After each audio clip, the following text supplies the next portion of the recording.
Hi guys, just imagine பண்ணி பாருங்க, நம்ம முன்னாடி திடீர்னு ஒரு பெட்டி நிறைய காசு தூக்கி போட்டு இதை கொஞ்சம் பிரிச்சு கொடுங்களேன் அப்படின்னு சொன்னா நம்ம ஃபர்ஸ்ட் எதை எடுப்போம்? பெரிய டினாமினேஷன் உள்ளக்கூடிய காசு தான் எடுப்போம். அதுக்கப்புறம் சின்ன சின்ன டினாமினேஷனா போகும். அதே மாதிரி தான் இந்த ஃபார்மசூட்டிக்கல் ஃபார்முலேஷன்ல சைஸ் ரிடக்ஷன் பண்ணதுக்கு அப்புறமும் யூனிஃபார்ம் சைஸா இருக்கக்கூடிய பார்ட்டிகல் எல்லாம் தனியா பிரிக்கணும் அப்படின்னம்னா அதுக்கு யூஸ் ஆகக்கூடிய ஒரு முக்கியமான டெக்னிக் தான் என்னன்னு பார்த்தீங்கன்னா சைஸ் செப்பரேஷன். ஸோ அப்போ அந்த சைஸ் செப்பரேஷன்னா என்ன, அதுக்கு யூஸ் பண்ணக்கூடிய டிவைஸ் என்ன, இப்போ அந்த யூஸ் பண்ணக்கூடிய டிவைஸுக்கு வெவ்வேறு விதமான நம்பர்ஸ் எல்லாம் வச்சிருக்காங்க, அப்படின்னா என்ன அப்படிங்கிற பற்றி கம்ப்ளீட்டாக இந்த வீடியோவில் பார்க்க போகிறோம். வாங்க வீடியோக்குள்ளே போகலாம். என்னோட பேர் முத்து Krishnan.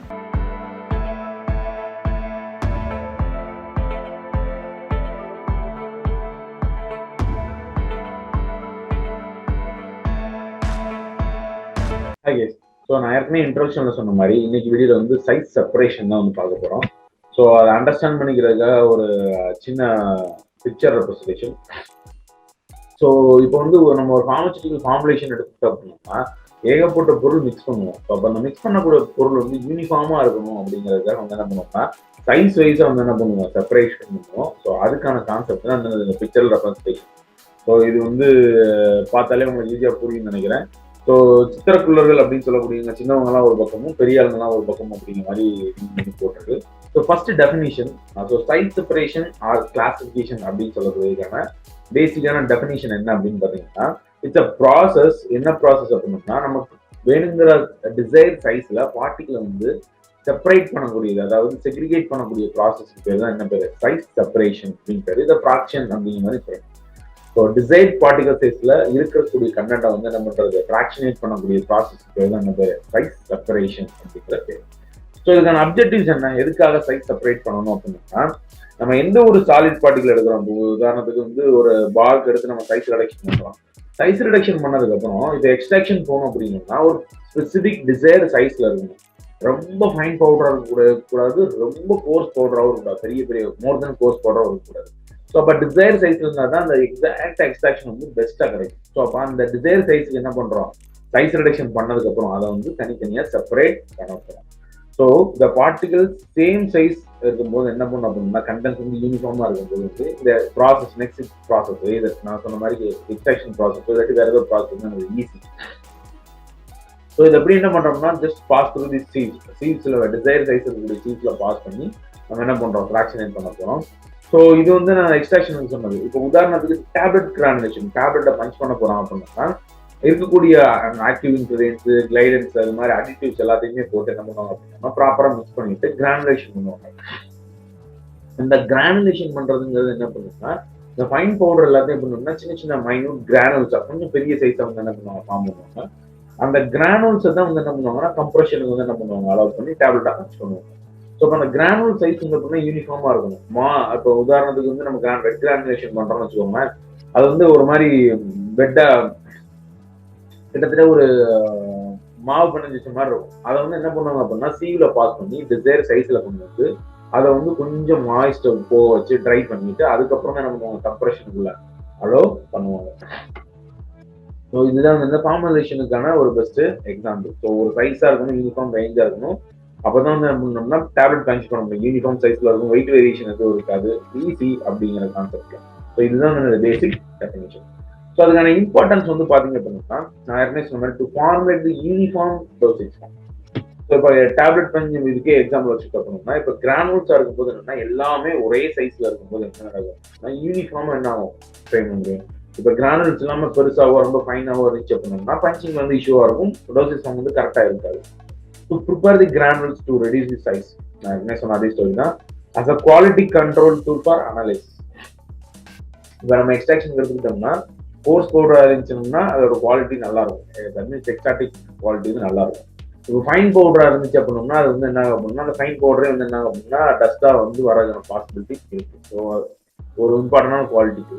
Test the efficiency of the size reduction equipment or process. இப்போ ஒரு சைஸ் ரிடக்ஷன் பண்ணதுக்கு அப்புறம் வந்து அதோட எஃபிஷியன்சி நம்ம வேணுங்கிற டிசைர் சைஸ்ல இருக்கா இல்லையாங்கிறத வந்து நம்ம முடியும் இந்த சீவிங் பண்ணி சைஸ் செப்பரேட் பண்ணதுக்கு அப்புறம் கன்ஃபார்ம் பண்ண முடியும். To separate the undesirable particle. இப்போ உதாரணத்துக்கு வந்து நம்ம வந்து ஒரு ஃபைன் பவுடரை வந்து வேணும் ப்ராடக்ட், ஸோ நம்ம சீவ் பண்ணும்போது என்ன நடக்க போறோம்னா ஃபைன் பவுடருக்கு மேல இருக்கக்கூடிய விஷயங்கள்லாம் நான் செப்பரேட் பண்ணிடலாம். So optimise the process to condition screening the feed rate. So இது வந்து உங்களை ப்ராசஸிங் வந்து என்ன பண்றது, ஆப்டிமைஸ் பண்றது அப்படிங்கிற மாதிரி சொல்றாங்க. ஸோ ஒரு சாலிட் மெட்டீரியல் வந்து நம்ம சைஸ் ரிடக்ஷன் பண்ணதுக்கு அப்புறம் வந்து ஒரு சரியான பார்ட்டிகல் சைஸ் கொடுக்கலன்னு வச்சுக்கோங்க, ஒரு டிஃப்ரெண்டான சைஸ்ல இருந்துச்சு அப்படின்னா அது ஆட்டோமேட்டிக்கா வந்து லாஸ்ட் ஃபார்முலேஷன் வந்து நம்ம அஃபெக்ட் பண்றதுக்கான சான்சஸ் இருக்கு. ஸோ இந்த மெட்டீரியல் அப்படி இருக்கும்போது என்ன பண்ண போறோம், நம்ம யூஸ் பண்ணக்கூடிய மெட்டீரியல் வந்து subject to size separation is very important. So size separation பண்ணாம சைஸ் ரிடக்ஷன் பண்ணிட்டு அப்படியே என்ன பண்ண முடியாது, ஃபார்முலேஷனுக்குள்ள கொண்டு போக முடியாது. அந்த டிசைர் சைஸ் இருக்கா அப்படிங்கிறத வந்து என்ன பண்ணுவாங்க, செக் பண்ணிட்டு அதுக்கப்புறம் தான் அலோவ் பண்ணுவாங்க. பிகாஸ் ஆஃப் வேரியஸ் ரீசன்ஸ் நம்ம இம்பார்ட்டன்ஸ் பார்த்தோம்னா அந்த விஷயம். ஸோ அட்வான்டேஜஸ் என்னென்ன அப்படின்னு பார்த்தோம்னா, to determine the particle size for useful production for tablet and capsule. So formulation பார்த்துட்டு அப்படின்னா சைஸ் ரிடக்ஷன் பண்ணி இந்த சீலிங் பண்ணி சைஸ் செப்பரேஷன் பண்ணதுக்கு அப்புறம் அந்த இது வந்து என்ன பண்ணுவாங்க அப்படின்னா டேப்லெட்டுக்கோ கேப்சூல் ஃபங்க்ஷன் யூஸ் பண்ணுவாங்க. குவாலிட்டி கண்ட்ரோல் டூல் யூஸ் பண்றாங்க. ரெக்கவரி வேல்யூ ப்ராடக்ட்டுக்கு வந்து யூஸ் ஆகுது. எஃபிஷியன்சி சைஸ் இது எல்லாமே இம்பார்ட்டன்ஸ்ல பார்த்தது தான். ஸோ இப்போ இந்த பவுடர் சைஸ் வந்து செக்ரிகேட் பண்றோம் அப்படின்னு பார்த்தோம்னா, செப்பரேட் பண்றோம் வச்சுங்களா. ஸோ இதுக்கு வந்து இந்த ஃபார்மகோபியால வந்து பாத்தீங்கன்னா நம்ம ஸ்டாண்டர்ட்ஸ் அப்படின்னு சொல்லுவது ஃபார்மகோபியால வந்து அந்த பவுடர் ஃபார்ம் வந்து பாத்தீங்கன்னா ஒரு 5 விதமா பிரிச்சிருக்காங்க. ஸோ என்ன பேஸ் பண்ணி பிரிச்சிருக்காங்க அப்படின்னு பாத்தீங்கன்னா, ஃபர்ஸ்ட் வந்து கோர்ஸ் பவுடர், ரெண்டாவது moderately coarse powder, then moderately fine powder, then fine powder, then very fine powder அப்படிங்கிற மாதிரி ஒரு 5 கேட்டகரியா இருக்கு. ஸோ இதை எந்த வயசுல கிரிட்டீரியா பண்றாங்க அப்படின்னா பேஸ்ட் அப்பான் பார்ட்டிகல் சைஸ் தான். ஸோ அப்போ அந்த பார்ட்டிகல் சைஸ் எப்படி டிட்டர்மைன் பண்ணுவாங்க அப்படின்னா சிவியோட நம்பர். இப்போ உதாரணத்துக்கு சி நம்பர் வந்து சின்னதா இருந்துச்சு அப்படின்னா பார்ட்டிகல் சைஸ் பெருசா இருக்கும். It's vice versa. அதே சி நம்பர் கூட கூட போச்சு அப்படின்னா இப்போ உதாரணத்துக்கு 120 வரையும் இருக்கு சி. அந்த 120 சி பாத்தீங்க அப்படின்னா வெரி ஃபைன் பவுடரா இருக்கும். ஸோ பார்ட்டிகல் சைஸ் கம்மியா இருந்தா சி நம்பர் அதிகமா இருக்கும். சி நம்பர் வந்து சின்னதா இருந்தா பார்ட்டிகல் சைஸ் பெருசா இருக்கும் அப்படிங்கிறதுதான் கான்செப்ட். ஸோ இப்போ இந்த கோர்ஸ் பவுடர்னா இந்த சீவ்ல போகணும், வெரி ஃபைன் பவுடர்னா இந்த சீவ்ல இவ்வளவு பெர்சன்டேஜ் போகணும் அப்படின்னு ஒரு கணக்கு இருக்கு. இல்ல நம்ம டைரக்டா அந்த பார்ட்டிகல் சைஸை வச்சு என்ன பண்ணிடலாம், சரி பிரிச்சிடலாம். அதுதான் கொடுத்துருக்கு. இப்போ உதாரணத்துக்கு கோர்ஸ் பவுடர் வந்து பாத்துக்கிட்டீங்கன்னா, கோர்ஸ் பவுடர் வந்து பாத்தீங்கன்னா நம்ம சீவ் பண்ணும்போது என்ன பண்ணலாம், எந்த சீவ்ல நம்பர் 10 சீவ்ல வந்து என்ன ஆகணும், பாஸ் ஆகணும். அதே நேரத்துல எல்லாமே அந்த 10 சீவ்ல வந்து என்ன ஆகணும், பாஸ் ஆகணும். ஆனா சீவ் நம்பர் 44ல வந்து என்ன நடக்கும் அப்படின்னா நாட் மோர் தென் 40% வந்து என்ன ஆகணும், பாஸ் ஆகணும். தட் மீன்ஸ் 40% வந்து என்ன ஆகலாம் அப்படின்னா 40% அந்த 44% சைஸ் நம்பர் சீவ்ல வந்து என்ன ஆகணும், பாஸ் ஆகணும். அதைத்தான் வந்து என்ன சொல்றாங்க, கோர்ஸ் பவுடர் அப்படின்னு சொல்றாங்க. ஸோ சைஸ் வைஸ் பார்த்தா அப்படின்னா 1.7 மில்லிமீட்டர் இருக்கணும். அதே இது வந்து அந்த ரேஞ்சில இருந்து 355 மைக்ரோமீட்டர் ரேஞ்சில் இருக்கக்கூடியது தான் என்ன சொல்றாங்க, கோர்ஸ் பவுடர் அப்படின்னு சொல்றாங்க. ஸோ மேபி இது எம்சிக்யூஸ்ல வரலாம், இல்லாட்டி கொஸ்டின்ஸ்ல வரலாம். ஃபைன் பவுடர்னா என்ன பார்ட்டிகல் சைஸ், என்ன மெஸ் நம்பர் அப்படின்னு. ஸோ அதனால இது நல்லா மெமரைஸ் பண்ணிக்கோங்க, நல்லா புரிஞ்சுக்கோங்க. 1.7 mm இருந்து 355 மைக்ரோமீட்டர் வரை இருக்கக்கூடிய ரேஞ்ச் வந்து என்ன சொல்றோம், கோர்ஸ் பவுடர் அப்படின்னு சொல்றாங்க. மாடரேட் கோர்ஸ் பவுடர் அதை விட ஃபைன் பவுடர். அப்ப சி நம்பர் என்ன ஆகுது, அதை விட கூடுது. ஓகேவா, சி நம்பர் 22ல பாஸ் ஆகணும். அதே மாதிரி 40% மேல என்ன ஆகும், சி நம்பர் 60ல பாஸ் ஆகணும் அப்படிங்கறதான் ரூல்.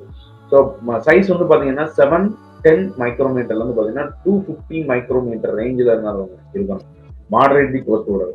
ஸோ இது 1000 கிலோ இருந்துச்சு, 710ல இருந்து 250 மைக்ரோமீட்டருக்குள்ள இருக்கணும். மாடரேட்லி ஃபைன் பவுடர்னா என்ன பண்ணா சி நம்பர் 44 வந்து எல்லாம் பாஸ் ஆகணும். ஒன்னே சி நம்பர் 85 40% என்ன பண்ணணும், போகணும் அப்படிங்கிறது. பார்ட்டிகல் சைஸ் வச்சு பார்த்தோம்னா 355 மைக்ரோமீட்டர்ல இருந்து வந்து பாத்தீங்க அப்படின்னா குறைஞ்சிருக்கும். 355 மைக்ரோமீட்டருக்கு கீழே இருக்கணும் அப்படிங்கிறது ஒரு ஃபைன் பார்ட்டிகல் அப்படிங்கிறது பார்த்தோம் அப்படின்னா 180 மைக்ரோமீட்டர் ரேஞ்சில் இருக்கணும். சி நம்பர் 85 என்ன ஆகணும், பாஸ் ஆகணும் அப்படிங்கிறது கான்செப்ட். வெரி ஃபைன் பவுடர் அப்படின்னா எவ்வளவு, 125 மைக்ரோமீட்டர் இருக்கணும். அதான் இந்த very fine powder. C number 120ல வந்து என்ன பாஸ் ஆறாதான் என்ன சொல்றோம், வெரி ஃபைன் பவுடர் அப்படின்னு சொல்றோம். இப்போ இதுல இருந்து பாருங்க, சி நம்பர் 10ங்கிறது வந்து இந்த சின்ன சி நம்பர், அதுல வந்து பார்ட்டிகல் சைஸ் வந்து அதிகமான பார்ட்டிகல் சைஸ் வந்து போகுது. இப்போ அதே இது வெரி ஃபைன் பார்ட்டிகலுக்கு பாத்தீங்கன்னா சி நம்பர் 120 அது வந்து என்னது, வெரி ஃபைன் பார்ட்டிகலுக்காக ஒரு இது பார்ட்டிகல் சைஸ் ரொம்ப சின்னதா இருக்கும். ஸோ அதுக்கு யூஸ் பண்ணக்கூடிய ஒரு டிவைஸ் ஆர் இன்ஸ்ட்ருமெண்ட் இல்லாட்டி ஒரு ப்ராப்பர்ட்டி என்னன்னு பாத்தீங்கன்னா சீவ்ஸ். ஸோ சீவ்ஸ்னா என்ன அப்படின்னு பாத்தீங்கன்னா it's wire cloth or wire mesh or metal cloth, brass, இந்த மாதிரி எதுலனாச்சும் செஞ்சிருக்கலாம். It's even it's made of stainless steel ஆகும். ஸோ இதுதான் என்ன பண்ண போகுது அப்படின்னா இந்த ஃபிராக்ஷனேட் பண்ண போகுது. பார்ட்டிகல் சைஸ் வந்து என்ன பண்ண போகுது, ஃபிராக்ஷனேட் பண்ண போகுது. சீவ்ல நம்ம பாஸ் பண்ண போகுது. ஸோ இப்போ இதுல இருந்து அப்புறம் நமக்கு என்ன தெரியும் அப்படின்னா நம்பர் ஆஃப் சீஸ் தெரியும். நம்ம போனதுலேயே பார்த்தோம் சீஸ் வந்து எனக்கு 10 சைஸ்ல இருந்து பார்த்தோம். ஆனா அதையும் 2 கீழே இருக்கு சைஸ் இருக்கு. ஸோ மேக்ஸிமம் 120 வரைக்கும் பார்த்தோம். ஸோ இந்த size number the sieve number it's indicate the number of meshes per linear length. So ஒரு இன்ச் இதுல வந்து எவ்வளவு லீனியர் லென்த்துக்கு வந்து என்ன இருக்கு அந்த ஹோல்ஸ் இருக்கு அப்படிங்கறதான் கணக்கு. ஸோ சீவ் நம்பர் 10 அப்படின்னு பாத்தீங்க அப்படின்னா அந்த ஒரு இன்ச்சுக்குள்ள வந்து 10 தான் இருக்கும். அதே இது 120 அப்படின்னா அவ்வளவு 120 சைஸ் இருக்கும். அப்போ வந்து என்ன அப்படின்னா ஒரு இன்ச்சுக்குள்ள போகும்போது அவ்வளவு மைன்யூட்டா போகும் அப்படிங்கிற அடுத்த பிக்சர் பாத்தீங்கன்னா ஈஸியா புரியும். ஸோ இதான். ஸோ பாருங்க பாருங்க 2.5 mm ஒரு இன்ச்சுக்குள்ள வந்து 2.5 mm இன்ச்சுக்குள்ள வந்து இவ்வளவு இருக்கு. ஸோ இது வந்து என்னது 5 சீவ் நம்பர் 5 அப்படிங்கிறாங்க. ஸோ இதுல பாருங்க 5 தான் இருக்கு. ஸோ இப்போ 10 அப்படின்னோம்னா இந்த ஒரு இன்ச்சுக்குள்ள எவ்வளவு இருக்கும் 10 இருக்கும். 45னா 45 இருக்கும். 120 அப்படின்னா என்ன இருக்கும் 120 இன்ச்சஸ் இருக்கும். ஸோ அப்போ இந்த ஒரு இன்ச்சுக்குள்ள அந்த இது மாற மாற என்ன ஆகும் அப்படின்னா அதோட நாமினல் அப்ரேச்சர் வந்து குறைஞ்சிக்கிட்டே போகும். அப்போ ஃபைன் பார்ட்டிகல் வந்து என்ன ஆகும் வந்துகிட்டே இருக்கும் அப்படிங்கிறதான் கணக்கு. Nominal size of aperture. So நம்ம ஏற்கனவே சொன்ன மாதிரி அந்த ஒரு இன்ச்சுக்குள்ள எவ்வளவு அப்ரேச்சர் இருக்கு அப்படிங்கிறதான் அந்த கணக்கு. Nominal diameter of the wire. So இப்போ நம்ம வந்து அந்த ஒரு இன்ச்சுக்குள்ள அந்த டயமீட்டர் எவ்வளவு இருக்கு அப்படிங்கிறது வந்து எனக்கு ரொம்ப முக்கியம். So approximate percentage of ceiling ஏரியாங்கிறதும் ஒரு முக்கியமான கேட்டகரியா இருக்கு. So average size apertures for tolerance of average அப்படிங்கிற மாதிரி சொல்றாங்க. ஸோ ஓவரால் இதெல்லாம் வந்து என்ன பண்ணா அந்த சீவோட ஒரு இண்டிகேட்டர். ஸோ சிம்பிள் கான்செப்ட் என்ன புரிஞ்சுக்கலாம் அப்படின்னா இந்த ஒரு இன்ச் அப்படின்னு சொல்றோம் தெரியுமா, ஒரு இன்ச்சுக்குள்ள எவ்வளவு டயமீட்டர்ல ஹோல்ஸ் இருக்கோ தட் மீன்ஸ் எத்தனை ஹோல்ஸ் இருக்கோ அதைத்தான் என்ன சொல்றாங்க சி நம்பர் அப்படின்னு சொல்றாங்க. உதாரணத்துக்கு 10 அப்படின்னா 10 ஒரு இன்ச்சுக்குள்ள என்ன இருக்கும் 10 ஹோல்ஸ் இருக்கும். 22 அப்படின்னா 22, 44னா 44, 80னா 80, 120னா 120. ஸோ அப்போ ஒரு இன்ச்சுக்குள்ள 120 ஹோல்ஸ் இருந்துச்சுன்னா எவ்வளவு சின்னதா இருக்கும். ஸோ அதான் கான்செப்ட். ஸோ சீவுக்கான ஒரு representation simplest device சீவிங் the most frequently use. நம்ம ஹவுஸ் ஹோல்டா கூட யூஸ் பண்ணக்கூடிய ஒரு முக்கியமான பொருள் வந்து என்னது சீல். இண்டஸ்ட்ரியல் பர்பஸ் ஆகட்டும், ஃபார்மசூட்டிக்கல் ஃபார்முலேஷன் யூஸ் ஆகட்டும், இண்டஸ்ட்ரி ஆகட்டும், எல்லாத்துக்குமே இது வந்து முக்கியமான ஒரு யூஸ்ஃபுல்லானது. ஸோ மேடப் ஆஃப் வுட் மெட்டலா இருக்கும், அலாயா இருக்கக்கூடிய ஒயர் கிளாத் இருக்கிற மாதிரி இருக்கும், காப்பர் அலாய், ஸ்டெயின்லெஸ் ஸ்டீல் இதனால மேடப் இருக்கும். ஸோ ஒயர் மெஸ்ஸே வந்து பாத்தீங்க அப்படின்னா காப்பர் அலாய்னால மேடப் இருக்கும். ஸ்டெயின்லெஸ் ஸ்டீல்லேயே என்ன இருக்கும் சின்னதா இருக்கிற மாதிரி இருக்கும், நைலானா இருக்கலாம், சில்கா கூட யூஸ் பண்ணுவாங்க. ஸோ பேசிக்கா வந்து இந்த டயமீட்டரை பொறுத்து நம்ம சி சைஸா நம்ம பார்க்க போறோம். Each series is given a definite number, so it's indicating messes present on the per inch. நம்ம இன்ச்ல இருக்கக்கூடிய கணக்கு தான். ஸோ உதாரணத்துக்கு நம்ம அந்த சி நம்பர் பார்த்தீங்கன்னா கோர்ஸ் போர்டு வந்து 10ல இருந்து 120 வரையும் பார்த்தோம். கோர்ஸுக்கு வந்து 10, வெரிஃபைன் போர்டு வந்து 120 இருக்கும். ஆனால் அதுக்கு கீழே என்ன இருக்கு பார்ட்டிகல் சைஸ் சீஸ் இருக்கு. சி நம்பர் 4, 6, 10 அப்படிங்கிற மாதிரி இருக்கு.